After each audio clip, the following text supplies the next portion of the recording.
Yeah. So the formula for delivery margin is the following, and then I'm going to define each of these things. This is the formula for delivery margin. It's agency gross income minus delivery costs divided by agency gross income. So what is agency gross income?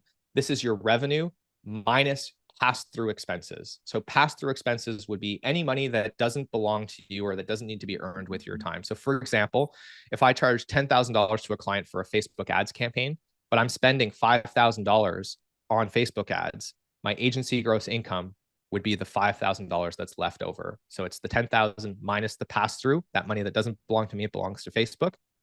That gets me to my agency gross income. Other examples of pass through would be materials, print budgets, external vendors that are being brought into the engagement, white label partners, right? We're not responsible for the profitability of that expense. And so we subtract it to get to our agency gross income. Now, I want to make it clear, if we're using markup as a pricing mechanic, that markup is still going to be included here in agency gross income, right? So that markup is still here. And understand that markup is not a scoping concept. It's purely a pricing concept. It's completely meaningless in the context of scope.